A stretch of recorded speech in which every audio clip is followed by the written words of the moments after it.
Shalom, perkenalkan nama saya Lilian Fitka Ramadian Rui, semester 2 kelas E dengan NIM 101/2022-0152. Di sini saya akan membahas tugas SGI saya demi memenuhi akan nilai UTS. Langsung saja saya akan membahas tentang peran lembaga-lembaga sending. Yang pertama, pekabaran Injil dan gereja di Jawa Timur. Pada masa 1870 sampai 1910 berlangsung perkembangan yang berangsur-angsur menurut garis-garis yang telah ditetapkan oleh Sending. Garis-garis itu adalah Sending tetap lebih banyak memperhatikan desa daripada kota.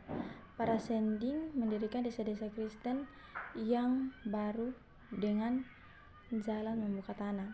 Salah satu contohnya ialah keputusan utusan Sending di resort Malang untuk menetap di Suwaru, 5 jam jalan kaki dari Malang. Barulah pada tahun 1923 seorang Sending menetap di kota Malang. Kita masuk dalam keadaan umum gereja di Jawa Timur. Pada masa ini, keadaan umum di Jawa Timur tidak menunjukkan perbedaan besar dengan yang berlaku di Jawa Tengah. Di Jawa Timur pun tradisi kejawian bertahan di samping pengaruh Islam yang kuat. Di sini pun penggerakan nasional lebih kuat daripada dimanapun di luar Jawa, kecuali di Tampuli Utara.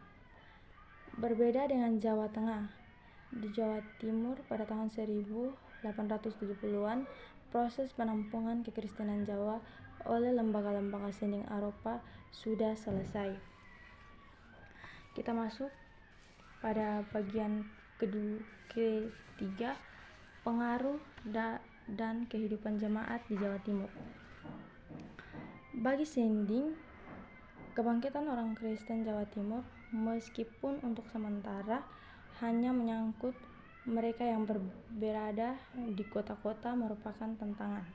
Soalnya disebabkan perkembangan itu, para pemuda Kristen Jawa tidak bersedia lagi menerima pemimpin dari pihak para Sending seperti halnya angkatan sebelumnya, terutama pada masa 1910 sampai 1920.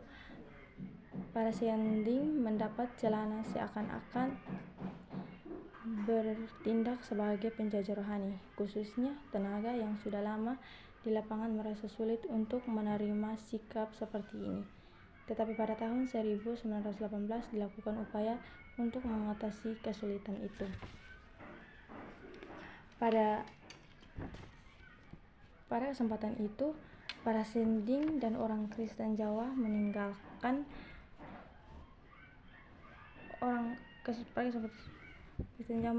kebiasaan lama, yaitu bahwa seorang Jawa dan seorang Eropa tidak bisa makan di satu meja. Kebiasaan itu telah menyebabkan pengaruh antara kedua belah pihak selama itu agak bersifat kaku. Kita masuk pada bagian yang terakhir, pengaruh timbal balik antara para Sending dan orang Kristen Jawa. Perkembangan selanjutnya pada tahun 1920-an merupakan hasil mempengaruhi antara para Sendling dan orang Kristen Jawa. Para Sendling yakni bahwa pemikiran orang Kristen mengenai organisasi gereja masih bersifat formalitas, sebab perbedaan asasi antara gereja dengan aparat negara belum jelas baginya. Maka mereka menunda-nunda panggilan sinode. Sebaliknya, desakan orang Kristen Jawa menyebabkan para Sending sadar sehingga mereka berani untuk dalam beberapa hal meninggalkan pada abad ke-19. Pengaruh orang Kristen Jawa terhadap Sendling tampak pula dalam hal pula pekabaran Injil. Demikian penjelasan saya.